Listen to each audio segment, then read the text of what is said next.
नमस्कार प्रणाम। हमारी खास पेशकश में आपका स्वागत है। मैं हूं अनीता। सारा प्रणाम। मैं हूं अभिलाष मिश्रा। बहुत बहुत स्वागत है आपका हमारी खास पेशकश में।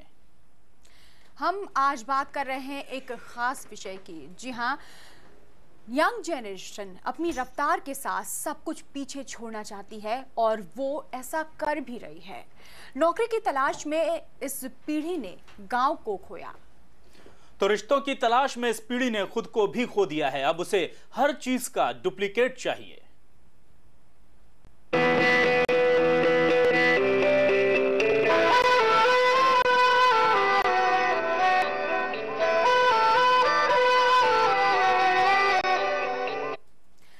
आज की तेज रफ्तार जिंदगी में मोहब्बत बीते दिनों की बात हो गई है। अब तो मोहब्बत के मायने अलग हैं और इस खास मोहब्बत के बाद तो आफत आनी तय है।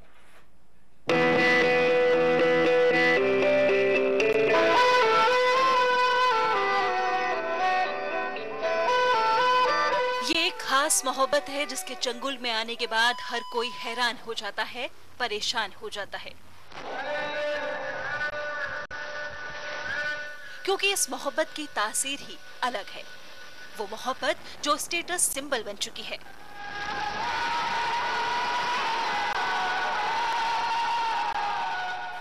गौर कीजिए, आपका कोई पार्टनर तो नहीं, क्योंकि ये इश्क का जुनून बहुत बुरा है। कहते हैं मोड़ होता है जवानी का संभलने के लिए, लोग इस मोड़ पे आके फिसलते क्यों हैं। इस मोड़ पर फिसलने के बाद रास्ता एक तरफ ही जाता है और उसे अस्पताल कहते हैं, लेकिन अबॉर्शन के लिए नहीं, क्योंकि ये मामला उससे भी काफी अलग है और गंभीर है। ब्यूरो रिपोर्ट, सहारा समय। जी हाँ, तो हम बात कर रहे हैं शादी के पहले शारीरिक संबंधों पर, और ऐसे संबंधों के बाद सबसे ज्यादा कोई झेलता है तो वो होती है लड़की। अगर किसी लड़की का कोई बॉयफ्रेंड है और दोनों के बीच शारीरिक संबंध कायम हो जाते हैं, लेकिन लड़की की शादी कहीं और तय हो जाती है, फिर क्या होगा? अगर लड़की के होने वाले पति को पता चल जाए कि उसके होने वाले पति के पहले से शारीरिक संबंध किसी और लड़के से हैं, तो लड़की के लिए काफी मुश्किल हो जाएगी।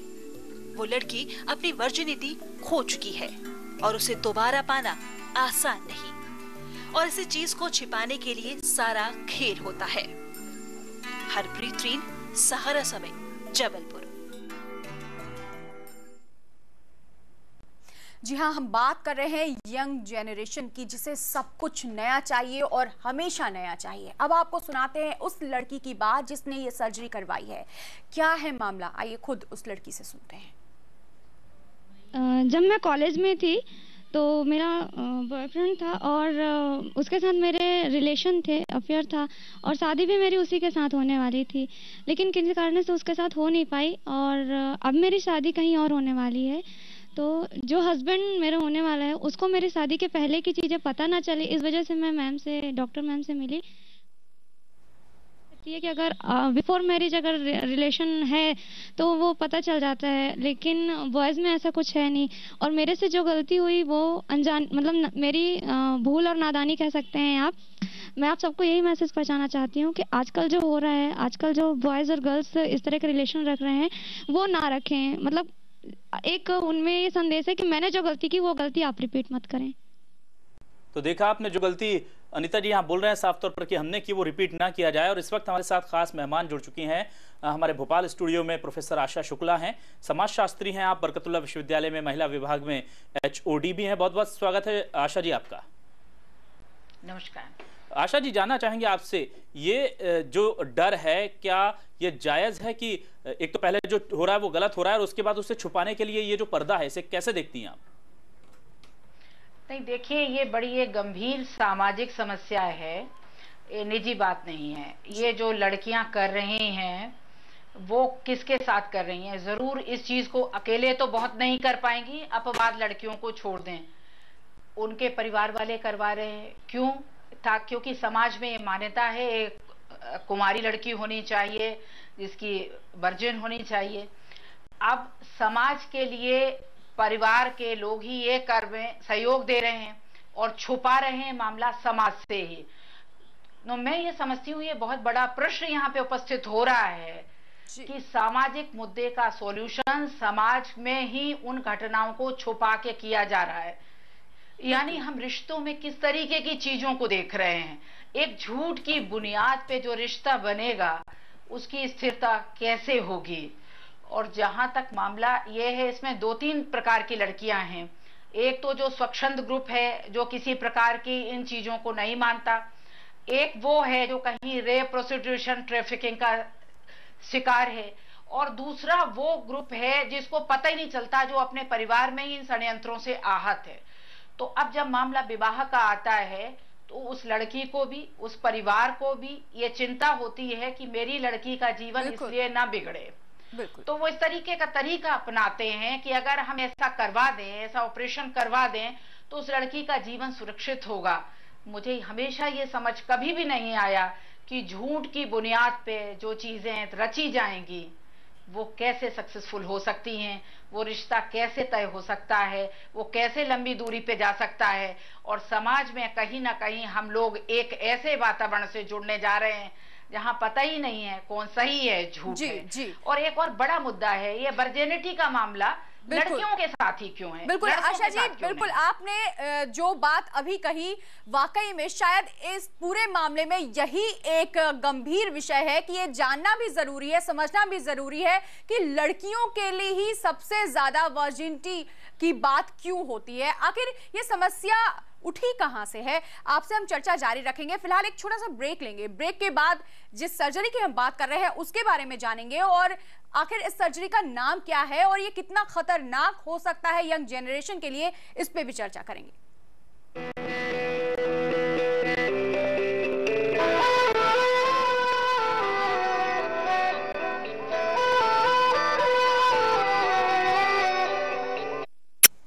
ब्रेक के बाद आपका एक बार फिर स्वागत है। हम बात कर रहे हैं सेक्स की सर्जरी की। बिल्कुल, और किसी के साथ फिजिकल रिलेशन रखने के बाद खास तौर पर लड़कियों के शरीर में कुछ बदलाव आते हैं जिससे पता लग जाता है कि उनके संबंध पहले किसी से रहे हैं, लेकिन लड़कियों ने अब इसका भी रास्ता खोज निकाला है। हमें ऐसा लगता है कि हमारा जो बदन है वो कुछ लूज हो गया है, तो किसी भी कीमत पर ये हमारे हस्बैंड को पता नहीं चलना चाहिए। तो इस कारण वे यहाँ आती हैं और अपने बदन को टाइट कराने के लिए वो हमें कहती हैं। और ऐसा नहीं है, ये जबलपुर में भी कम से कम 20 से 30% लड़कियां ऐसी हैं जो इस काम के लिए आती हैं और इसकी सर्जरी भी कराती हैं। और इसमें मैक्सिमम टीनेजर्स लड़कियां होती हैं। जी हाँ, अब ऐसी लड़कियां जिनके अपने बॉयफ्रेंड के साथ फिजिकल रिलेशन है, वो वापस अपने आप को शेप में लाने के लिए सर्जरी का सहारा ले रही हैं। डॉक्टर हैरान हैं इतने केसेस एक साथ पाकर। डॉक्टरों का मानना है कि तकनीक ने लोगों को बेपरवाह बना दिया है। पहले हम लोग जब आज से 30 साल पहले, 40 साल पहले भी जब लड़कियां आती थी तो अक्सर वो प्रेग्नेंट होती थी और प्रेगनेंसी में वो फुल टर्म तक जाती थी। मतलब 3 महीना, 4 महीना, 5 महीने से अलावा पूरे महीने के बच्चे वो लेके आती थी। और ऐसी स्थिति में जब उनके काम नहीं होते थे या गांव में उनकी बदनामी होती थी तो अक्सर वो लड़कियों की बहुत ज्यादा डेथ होती थी, क्योंकि वो मर जाती थी या कुएं में कूदती थी या ट्रेन में कटती थी। समाज शास्त्रियों की नींदें भी रिश्तों के बदलते भूगोल ने उड़ा दी है। अब आधुनिक समाज का हवाला देने वाले समाज शास्त्री भी वर्जना की बातें करने लगे हैं। आधुनिकता के नाम पर ये युवा पीढ़ी फिजिकल रिलेशन, जिसको वो प्रेम का नाम देती है, वो भी जानती है कि वो प्रेम नहीं है। फिजिकल रिलेशन स्थापित करते हैं और उससे जो उसके परिणाम सामने आते हैं उसको छुपाने के लिए ये जो आजकल एक सर्जरी का ट्रेंड आया है, इससे लड़कों को तो कुछ भी नुकसान नहीं है, लेकिन लड़कियों को बहुत ज्यादा नुकसान है। संबंधों की आड़ में शारीरिक संतुष्टि का बहाना ढूंढना युवा पीढ़ी को अच्छा लगता है, लेकिन बाद में वो इसी को छिपाने के लिए कुछ भी करने को तैयार रहती है। मर्यादाओं की ढहती दीवार अब कोई पुरसहाल नहीं। हरप्रीत रीत, सहारा समय, जबलपुर। तो इस तरह से एक तरह से ना सिर्फ ये धोखा है बल्कि खिलवाड़ भी है, ना सिर्फ जो कुदरत ने हमें रूप दिया है अनीता जी उसके साथ, और सामने जो भरोसा करके आपको जिंदगी भर के लिए अपनाने जा रहा है उसके साथ, उसकी भावनाओं के साथ भी खिलवाड़ है। बिल्कुल, भावनाओं के साथ खिलवाड़ है, रिश्तों के साथ खिलवाड़ है। समाज में जो कुछ भी हो रहा है वो आगे जा करके कितना खतरनाक होगा, ये भी एक बहुत बड़ा सवाल है। हमारे साथ जुड़ी हैं डॉक्टर अरुणिका भटनागर, स्त्री रोग विशेषज्ञ हैं। उनसे जानेंगे कि इस सर्जरी के क्या पहलू हैं। डॉक्टर अरुणिका भटनागर, बहुत स्वागत है। सबसे पहले ये जानना जरूरी है कि इस सर्जरी के पहलू क्या हैं। इस सर्जरी की शुरुआत जब हुई थी तो आखिर इसके पीछे की वजह, मकसद क्या देखा गया था? धन्यवाद। इस केसेस में क्या होता है कि कई बार जैसे ज़्यादा दिनों तक यदि फिजिकल सेक्सुअल रिलेशंस हैं, या मान लीजिए उस लड़की ने या महिला ने अबॉर्शन करवा लिया है, या एक आध डिलीवरी हो गई है जो कि 4 मंथ्स 5 मंथ्स या 6-7 मंथ्स तक की भी अपन मान सकते हैं, तो थोड़ा उनका जो बदन होता है जिसे हम वजाइना कहते हैं, ये लूज हो जाता है।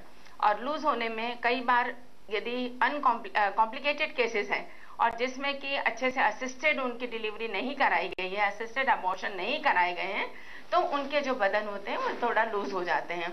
और कई बार उनके जो यूरिन की जगह या जैसे एंटीरियर वेजाइनल वॉल जिसे कहते हैं, पोस्टीरियर, तो ये सारे इतने लूज हो जाते हैं तो उनको खुद को भी कभी कभी अनईजी लगता है। लेकिन कभी जब भी उनको ऐसा लगता है कि नहीं हम इसको कैसे कर सकते हैं या फिर से रिपेयर करके रीशेप कैसे दिया जाता है, तो ये सर्जरीज अक्सर की जाती हैं और ये कंस्ट्रक्टिव प्लास्टिक सर्जरीज होती हैं और जिसमें कि पूरा का पूरा उनका रिपेयर किया जाता है, अंदर से पूरा उनके वजाइना को उसी तरह का शेप देते हैं जैसे वो पहले रहती है। अरुणिका जी, एक सवाल बड़ा उठता है, मध्य प्रदेश जैसा प्रदेश और उसमें जबलपुर जैसा संस्कारधानी जैसा शहर, कितनी तेजी से ये चीजें बढ़ती जा रही हैं समाज में, क्या इसका ग्रोथ रेट है और कौन सा ऐसा तबका है जो सबसे ज्यादा इन चीजों को यूज करना चाहता है? देखिए, खाली जबलपुर में नहीं, ये हर जगह ये हो रहा है, क्योंकि आजकल जो मीडिया है या आप कहें इलेक्ट्रॉनिक मीडिया है, तो इन सब चीज़ों में लड़कियां भी बहुत अवेयर हो गई हैं और को एजुकेशन है, सारे लोग उस चीज़ के लिए एक नॉर्मल चीज़ मान के चलते हैं क्योंकि इट्स ए नॉर्मल फिजियोलॉजिकल अर्ज। और उसको देखते हुए लड़के लड़कियां जिस एज में चल रहे हैं, और आप भी देखते हैं कि जितना पहले जो चीजें ढकी मुंदी रहती थी आजकल बिल्कुल साफ सुथरी सामने दिखाई दे रही हैं, तो ऐसे ज्यादातर रिलेशंस बच्चों में डेवलप हो जाते हैं। लेकिन उसके लिए उन बच्चों को ही अपन को अवेयर करना पड़ेगा, उसके लिए ही उनको अपने आप में कॉन्फिडेंट होना चाहिए कि ऐसे कोई रिलेशंस ना रखें, अपने आप में इतना काबू रखें और अपने आप को इतना समझदार और संस्कारी बनाएं जैसे कि घर में चलता है कि अपने जैसे रिलेशंस है।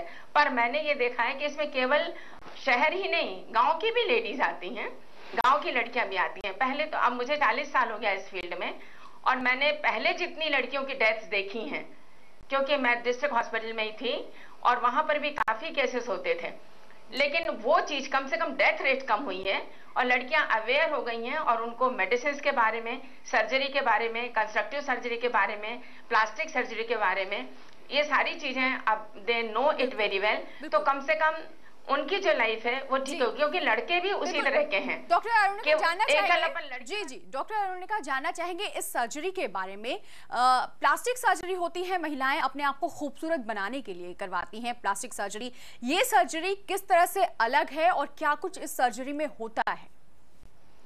देखिए, इसके भी अपने कंस्ट्रक्टिव सर्जन होते हैं और इन्हें भी गायनेकोलॉजिकल या गायनेकोलॉजिस्ट और प्लास्टिक सर्जन ये करते हैं और इसमें बहुत ही बारीकी से काम किया जाता है और जितने भी इनके लूज पार्ट्स होते हैं उन्हें कट करते हैं और कट करने के बाद में उसको पुनः रिपेयर करते हैं और ताकि पूरा वजाइना वैसे की वैसी शेप ले लेती है उनका। तो डॉक्टर, क्या इस सर्जरी के बाद, हालांकि यंग जनरेशन इसका इस्तेमाल कर रही है, कि भविष्य में कोई परेशानी ना आए, क्या वाकई में कोई परेशानी नहीं आती? क्या सेक्सुअल रिलेशन पर इस सर्जरी का कोई असर नहीं पड़ता? नहीं, ऐसे तो कोई असर नहीं है, क्योंकि they can enjoy their life. बाद में मगर डिलीवरी वगैरह के समय में थोड़ा सा प्रॉब्लम आ सकती है, तो इसलिए यदि वो भी अच्छे हाथों में, अच्छे गायनेकोलॉजिस्ट के हाथों में डिलीवरी कराएंगे तो ऐसी कोई प्रॉब्लम नहीं है। और आजकल ज्यादातर बच्चों को यह है कि पेन्स वगैरह सहती नहीं है, दर्द उनको ज्यादा सहना नहीं है, तो डिपेंड्स कि किस टाइप की उनकी डिलीवरी हो रही है या किस तरह से अनॉर्मल डिलीवरी है या सिजेरियन है या क्या है। तो एवरीथिंग जो भी बच्चों के लिए या लड़कियों के लिए अच्छा है या उनके सेहत के लिए अच्छा है, उनके बच्चे के लिए अच्छा है, तो डॉक्टर्स भी इतनी अच्छी काउंसलिंग कर सकते हैं और करते हैं कि उनकी लाइफ को कोई थ्रेटन ना रहे।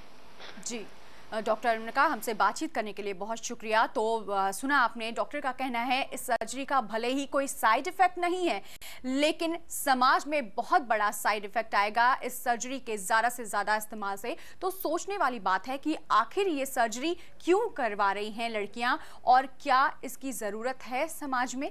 और इस सर्जरी की हम बात कर रहे हैं तो अभिलाष, इस सर्जरी के बारे में जान लेते हैं कि इस सर्जरी को क्या कहते हैं, क्या प्रोसीजर होता है।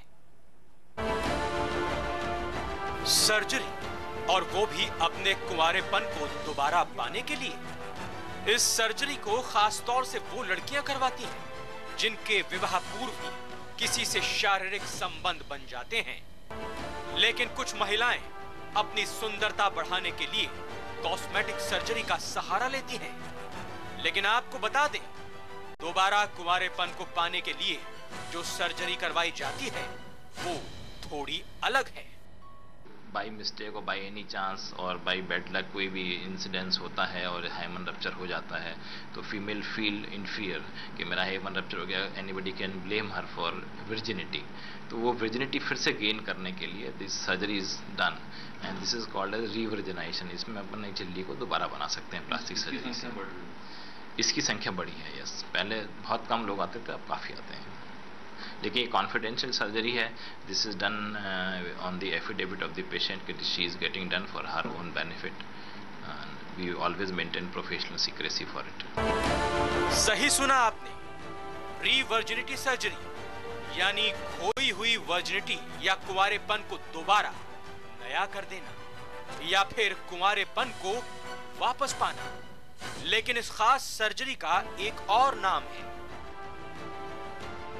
कई फीमेल्स जो नहीं चाहती हैं कि उनकी चीज रिवील हो तो वो हाइमेनोप्लास्टी कराती हैं, क्योंकि पुरुषों में, लड़कों में कोई बदलाव नहीं आता है फिजिकल रिलेशन के बाद। कोई फिजिकली जांच करके आप नहीं बता सकते हो कि ये लड़का वर्जिन है कि नहीं है ना। लेकिन फीमेल्स में आप बता सकते हो। तो आजकल फीमेल्स भी नहीं चाहती हैं कि उनका भी पता चले। इस खास सर्जरी को हाइमेनोप्लास्टी भी कहते हैं और इस सर्जरी ने दो दिलों के रिश्तों को एक खोखली जमीन पर खड़ा कर दिया है। ऐसा रिश्ता जिसे आप सुविधा के अनुसार जमींदोज कर सकें। विजय मांडके, सहारा समय, भोपाल।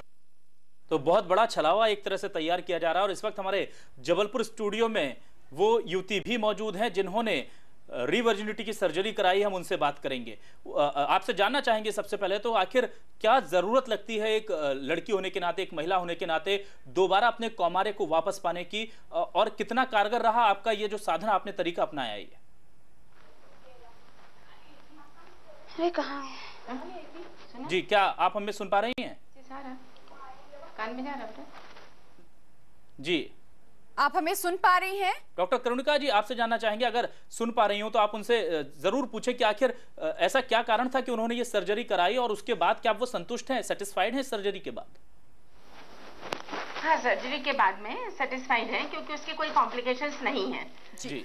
और वजाइनोप्लास्टी है, बढ़िया प्लास्टिक ऑपरेशंस होते हैं और इन गुड हैंड्स होते हैं। हर कोई नहीं करते हैं ये ऑपरेशन। डॉक्टर अरुणिका, और दूसरी बात ये है कि जी डॉक्टर अरुणिका, हम उनसे बात करना चाहेंगे। शायद उन तक हमारी आवाज़ नहीं पहुंच रही है। अगर आप हमारी आवाज़ उन तक पहुंचा दें कि आखिर उन्होंने ये सर्जरी क्यों करवाई, आखिर क्या ज़रूरत उन्होंने महसूस की।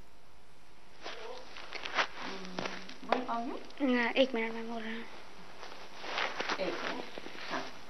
हाँ। मैंने ये सर्जरी इसलिए करवाई ताकि मैरिज के पहले की जो मेरे रिलेशन थे वो मेरे हस्बैंड को पता ना चले जी। इसलिए शादी के बाद फिर आपका वैवाहिक जीवन पूरी तरह से सुखी है, सफल है? आपके पति को ऐसी कोई भी आशंका नहीं हुई? जी, शादी के बाद जो लाइफ है वो बहुत अच्छी है जी। तो जी बिल्कुल, और हम इस पूरे मामले पर चर्चा करने के लिए आए अपने मेहमानों का शुक्रिया अदा करना चाहेंगे और साथ ही ये कहना चाहेंगे कि दरअसल ये छलावा है, ये पर्दा है, लोग इसे अपने हितों के लिए इस्तेमाल कर रहे हैं। कितना सही है, कितना गलत, ये लोग खुद स्वीकार करें, क्योंकि तय करें, क्योंकि उनकी जिंदगी है अनिता। आखिर बिल्कुल, जिंदगी आपकी है, समाज आपका है, देश आपका है, इसे किस ओर ले जाना है ये आपको सोचना है। इसलिए तय करें क्या सही है, क्या गलत है। हमारी इस खास पेशकश में फिलहाल इतना ही। सहारा प्रणाम। सहारा प्रणाम।